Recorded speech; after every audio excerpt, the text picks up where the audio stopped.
When the government gets involved in trying to shut you down and prevent you from having freedom of speech, this is the first step in anarchy, the first step in communism. Trust me when I say that.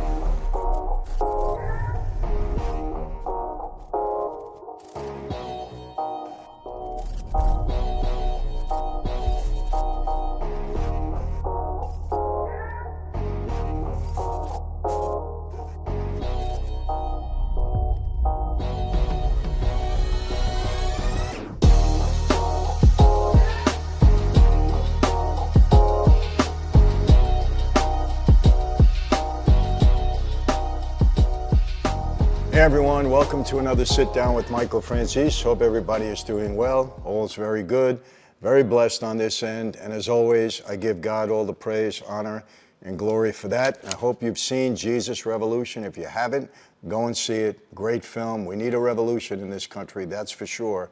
A revolution back to God. I'm going to give you an Andrew Tate update today. Now, a lot of people are wondering, why do I keep doing this? Because I'm interested in this case. I know Andrew, we've had conversations, and I think I've made my feelings known. I believe what's happening to him is wrong, 100% wrong.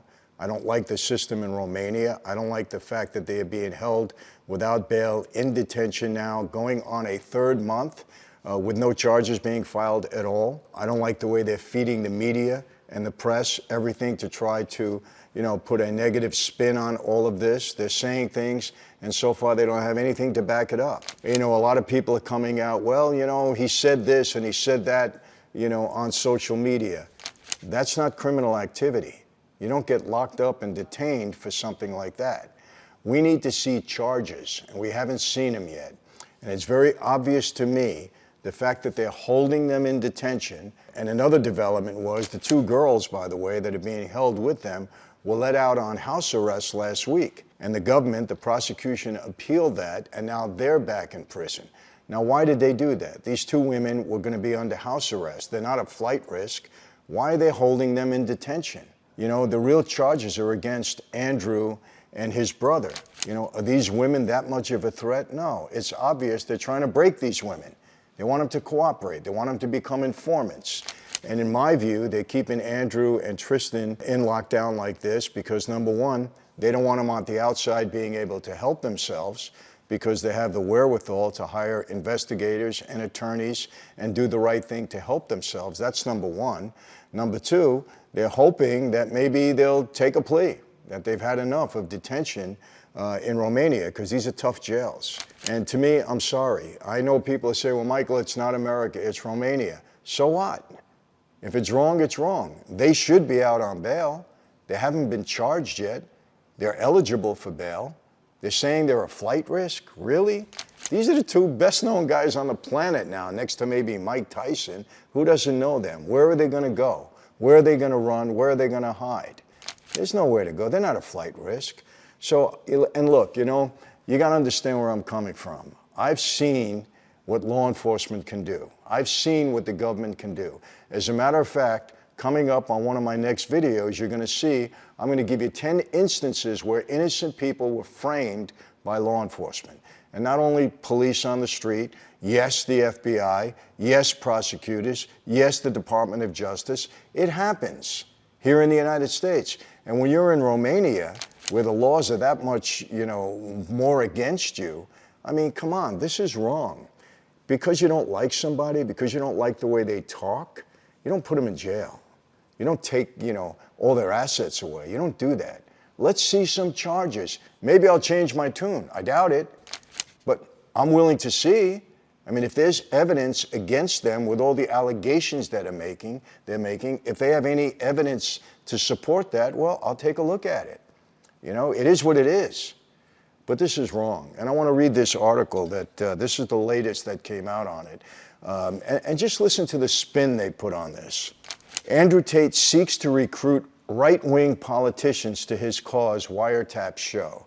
Well, why do they put it that way? I mean, if he's recruiting politicians, look, I know, I've been in jail. My father did 40 years. We tried to get help from anywhere and everyone that we could because my father was framed. and Andrew and Tristan are claiming that they're framed. So you reach out to anybody. The wiretaps that they have didn't say that they did anything illegal. If they're asking somebody to reach out to somebody that might be able to help them, but they write it up like this: he seeks to recruit right-wing politicians. Like there's something wrong with Republicans or people that are conservative that maybe would take a different look at this. Maybe they're not woke, you know?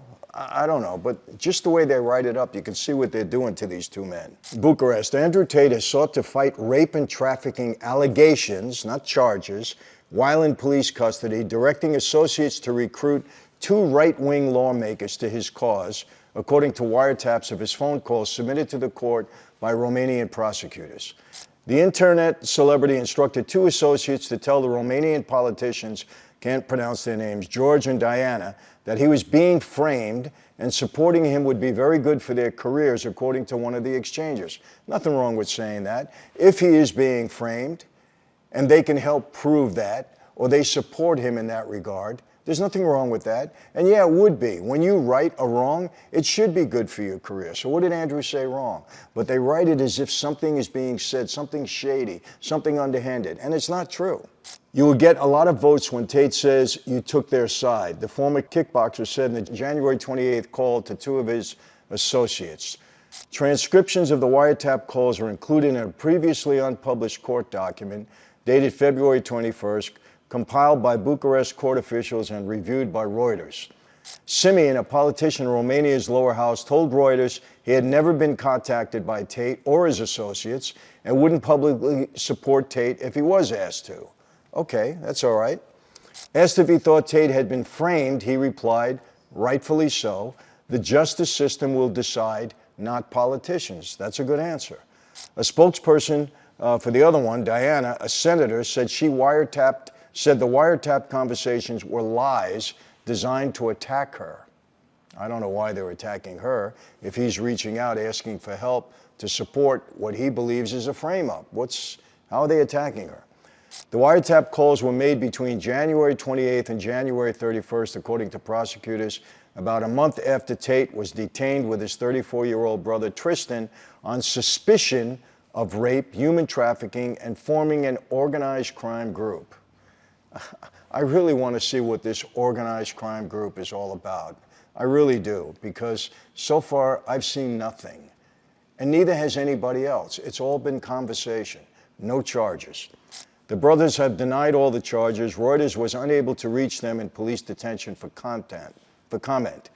Contacted about the wiretap calls, Tate's lawyer and a spokesperson for the prosecutors both declined to comment on an ongoing investigation. That's normal. Reuters couldn't independently verify the identity of the people in the wiretap calls or determine if any lobbying of politicians took place. And if there was, what's wrong with that? If you're being framed, if you're being held in detention, unfairly, what's wrong with reaching out to anybody that you can reach out to try to get some help and support? Obviously, the courts are against them. The prosecution is against them. They're trying to turn public opinion against them without filing any charges. And there's been stuff, women have come out and said that were allegedly kidnapped, that they weren't kidnapped, that they were there, by their free will. So there's a lot of stuff going on and we still don't have any charges. So why shouldn't they reach out? I would have got to any politician to try to help my dad get out of prison for the 40 years that he did for a crime that he didn't commit. And there are a lot of people that get framed. Not everybody in prison is guilty, trust me, okay? I spend enough time, in prison, visiting prison. I still visit prisons. Not everybody is guilty, okay? Law enforcement doesn't always act fairly, and the system doesn't always work properly. So they have every right to express themselves at this point, especially when no charges have been filed. British-American Tate, who has been based mainly in Romania since 2017, is an online influencer. We know that. The wiretap calls offer a window into his multi-pronged attempts to defend himself while in detention, efforts that stretch beyond the courtroom into the realms of politics and social media. Go for it, Andrew. Every which way you can to help defend yourself. When you know you're innocent, you got to go for it, because it's obviously, right now, the cards are stacked against you. He's got to do whatever he can do. His lawyer, that also one of his attorneys also represented Mike Tyson. Do you know that she can't even visit him privately? That all their visits are recorded? So the prosecution is hearing all the conversation between your lawyer and a defendant? I've never heard of that. Here in America, of course, you're talking to your lawyer. You're trying to defend yourself. You're coming up with a strategy. You're talking about things. You don't want the prosecution to know that so that they can try to, use it against you in some way or defend what it is you're trying to say, especially a prosecution like this in Romania. This is terrible what's going on. Again, understand this, the lawyer is not allowed to speak privately to their client. Everything is recorded. So the prosecution, law enforcement knows everything that's going on between an attorney and a client. There's no privilege. I've never heard of anything like this. How are these poor guys going to defend themselves? Also in the January 28th call detailed in the court document, Tate directs his associate Luke to release party clips on social media that he said shows at least one of his alleged trafficking victims dancing in Bucharest. Yes, put them everywhere and say this girl says she's kidnapped when she's not kidnapped, Tate says. What's wrong with that? What else can he do? They're making false allegations against him, according to him, so he's trying to disprove that while he's in detention. What's wrong with that? Go for it, Andrew. You're saying you want me to discredit them, have social media pull hard. Yes, asked Luke. Yes, Tate replies. The court document records the minutes of a Bucharest court hearing on February 21st when the judge extended the Tate's detention until late March. Every 30 days he's extending it again, as well as evidence submitted by the prosecutors who alleged the brothers ran a human trafficking operation focused on creating online pornography. Well, let me ask you this. If they're submitting evidence to the court, where are the charges? This is evidence, but it's not strong enough evidence to file a charge? Doesn't make sense. I don't care what court it is, it doesn't make sense. This is a kangaroo court. Alexandra Risnita, another lawyer for the Tates, dismissed suggestion that the brothers were a flight risk, of course, if released from custody while the investigation progressed, the minutes show. He said it would be very hard for his clients to travel unnoticed because they were, quote, the most famous people on the planet at this moment, and he's right. What's going on here, people, is just terrible. I don't care if you like Andrew or if you don't like Andrew. I always say this. When you give the government, you give the prosecution an inch, they take a yard, and they never give it back. They never give it back. The more of your freedom they take away, the more they're going to want, the less freedom you're going to have, and they'll never give it back. And that goes for the United States, too. People believe that. This attack on our freedom of speech, it's the first step in trying to control you. When you can't voice your opinion in opposition of the party in control right now, or the party that's trying to get in control, there's a real problem with that. When they try to close you down and shut you down, like they have been for the past several years on social media, Elon Musk proved it, when the government gets involved in trying to shut you down and prevent you from having freedom of speech, this is the first step in anarchy, the first step in communism. Trust me when I say that. And look, I don't care who it is, whether it's Republican, Democrat, Independent, they can't shut us down. We have a right to talk. That's a basic truth of our Constitution that we can never lose sight of. So look, I'm going to voice my opinion. I don't care if you disagree with me. It's up to you. We disagree respectfully. But until there is any evidence that I see of any kind of allegation that's being lodged against these young men, they're innocent until proven guilty. And what's happening to them now is a travesty of justice. You don't detain people without charges. You can't do that in the United States. You shouldn't be able to do it in Romania. It's a kangaroo court there. I'm sorry, unfortunately, that's the country that they're in, and that's allegedly the laws. I don't know. I don't know if they're violating their own laws or not. But whatever, you know what? Andrew and Tristan and these two women are in my prayers, and I certainly hope it works out for them. That's my feeling.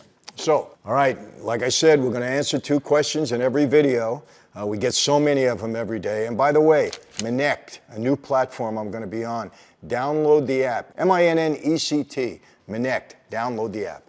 First question. When I spent 8 weeks actually in Europe over the summer, I was on tour there speaking throughout the United Kingdom. What was the favorite place that I visited? Well, let me tell you this. I absolutely loved the city of London. I loved all of the United Kingdom. I had a great time in Liverpool. We went to the cave where the Beatles first started out. We had a blast everywhere we went to. When we went to Ireland, it was amazing. We went to Scotland, it was amazing. The people were wonderful. We had a great time. After we wrapped and the tour was over, we went to Capri in Italy. We went to France also, went to Paris. My wife and daughter loved that. To me, it's okay. I love the Louvre. The city is beautiful. Not my favorite place, but we went to Capri. It was the second time that I visited Capri. I love it. I'm sorry. It's an amazing place. It's like paradise, heaven on earth. The food is terrific. Obviously, the atmosphere, the hotels, the water, everything is just beautiful. We had a blast there for 10 days. I was with my wife and 2 daughters, and I'll certainly be returning there. So, Capri, number 1.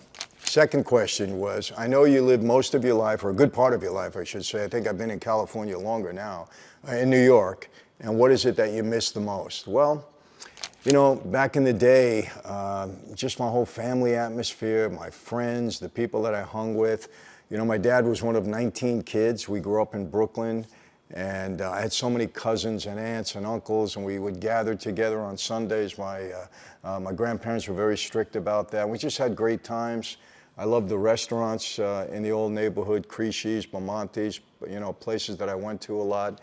Then when I moved out to Long Island, you know, made some good friends, but it was really, you know, the friendship, the family, you know, the atmosphere that we had. That was what I enjoyed the most. I love the city too. You know, I spent so much time in New York.